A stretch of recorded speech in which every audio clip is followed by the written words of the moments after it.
Bonjour, je m'appelle Vincent, j'accompagne les dirigeants et leurs organisations vers la réussite grâce à la psychologie de la coopération, comme on fait pour coopérer ensemble, c'est-à-dire être serein et efficace. Je travaille avec l'ensemble des personnes qui sont dans une entreprise, à commencer par les dirigeants puisque c'est eux qui donnent le là dans l'entreprise, donc avec du conseil, de la formation, du coaching.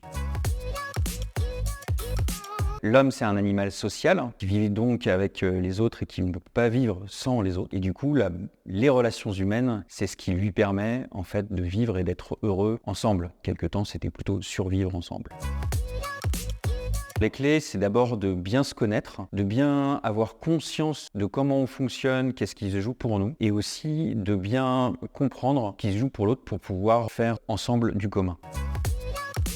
Comme l'environnement change, dans le monde professionnel, il y a les assistances avec l'intelligence artificielle qui arrive. Ça va faire énormément changer le monde professionnel et du coup, par rapport à ça, il y a des adaptations nécessaires de la part de chaque professionnel et c'est là où mon métier va être fort utile. Alors ça, c'est intéressant parce que du coup, me vient une idée en tête, c'est que en général, quand il y a des conflits entre deux équipes, c'est souvent les managers qui sont en conflit soit larvé, soit très clair. Et donc je me dis qu'un conflit entre IA, finalement, c'est peut-être un conflit entre deux conceptions du monde. C'est peut-être là où sera la dynamique d'intervention ou la dynamique de réflexion. Comme pour les êtres humains, en fait, quelles sont les bonnes conditions pour qu'on fonctionne bien ensemble. Et parfois, peut-être que deux IA ne pourront pas fonctionner ensemble parce que les hypothèses sont différentes. Alors il y a deux origines. La première, c'est moi en cours d'école quand j'avais 8 ans où je voyais de l'agressivité dans la cour d'école et je me disais j'ai envie de devenir chef de la cour d'école pour pouvoir faire en sorte d'aider les gens à bien fonctionner ensemble et arrêter de s'engueuler, de se tirer les cheveux, etc.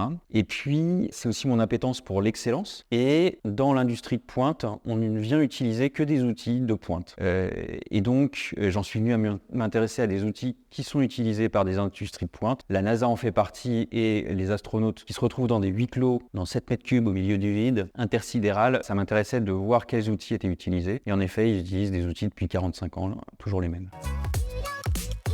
On croit que parce qu'on parle, parce qu'on est en capacité de parler, on est en capacité de communiquer. Et ça, c'est clairement une mauvaise intuition. Et donc, je leur apprendrai à communiquer, à comprendre ce qui se joue pour eux quand ils sont en difficulté, quand ils se sentent en difficulté, pour pouvoir bien fonctionner ensemble. L'épanouissement. Le Petit Prince, parce que c'est un livre qui me touche particulièrement et profondément sur l'humanité que ce conte apporte, que j'ai lu je ne sais pas combien de fois. Et à chaque fois que je le lis et relis, je découvre encore de nouvelles couches. Et puis un autre livre, c'est Paroles de Prévert. Prévert est vraiment dans les deux symboliques de la vie, de la mort, de l'amour, de la mort. C'est à la fois une écriture absurde et poétique. Cet aspect de vie, ça me touche et ce qui rejoint la relation aussi.